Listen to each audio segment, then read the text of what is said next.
Welcome to the fourth and final video of Lesson 3.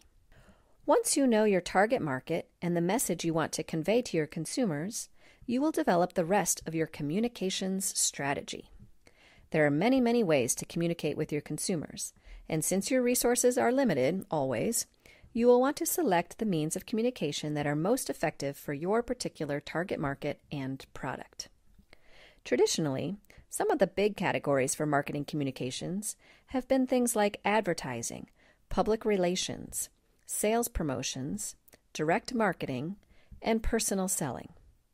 Let's begin with the first one, advertising. We're all familiar with advertisements. In fact, we're exposed to hundreds, if not thousands, of them each day. Some of the common media for advertising are television, radio, internet, billboards, and print, which would be magazines and newspapers. Advertising is very impersonal. It can be very expensive, and it reaches large numbers of people at once.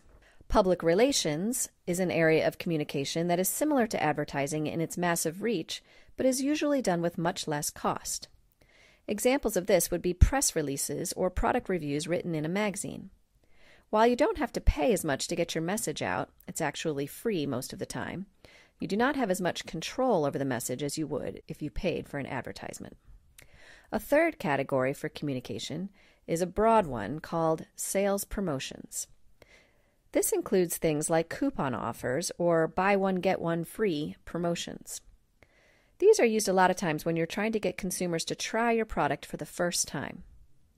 Gus may choose to offer free samples of his new elderberry pie at a county fair, for example, and this would be considered a sales promotion.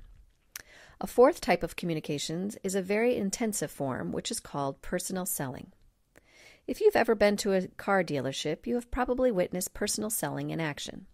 Salespeople spend a lot of time speaking directly to potential consumers, educating them about the product benefits, demonstrating the advantages of that particular product, etc.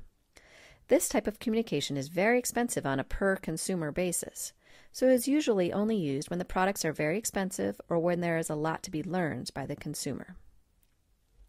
So far, we've mentioned advertising, public relations, sales promotions, and personal selling. But in addition to these types of traditional marketing communications, there are many other ways to reach consumers with your message. Social media has opened up all kinds of new avenues for communicating with consumers, as people tweet and retweet, pin things on Pinterest boards, and recommend things on Facebook. Wise marketers know that word-of-mouth communication can be very powerful. You, as a consumer, are much more likely to listen to a friend's recommendation than just a regular advertisement, right? So if marketers can get people to recommend their products to their friends, this can be huge.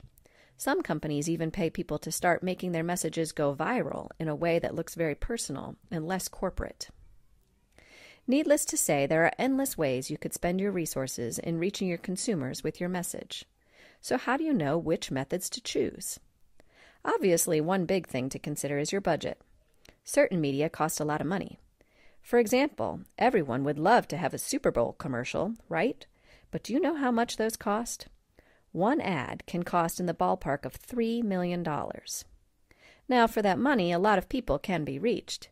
If 100 million people see that ad, you've only paid 3 cents a person to reach them. While this may actually be a good use of money for some companies because so many people can be reached with a message, it is likely outside the budget for a new entrepreneur. Another thing to consider is how much waste will be generated by the various methods of communication. Using the Super Bowl advertisement example again, if 100 million people watch it, but only 2 million of those people are in your target market, then you have wasted a lot of money reaching people who are never likely to even try your product. Ideally, you want to spend only the money to reach folks in your target market. Finally, and this is very important, you want to reach the people in your target market at least 5 times with your message. Studies have shown that people need to hear the same thing over and over before it finally makes a difference in their lives. So, if you have a choice between reaching a whole bunch of people one time with your message, or reaching a fewer number of people but more often, choose that second option. Repetition is key in marketing.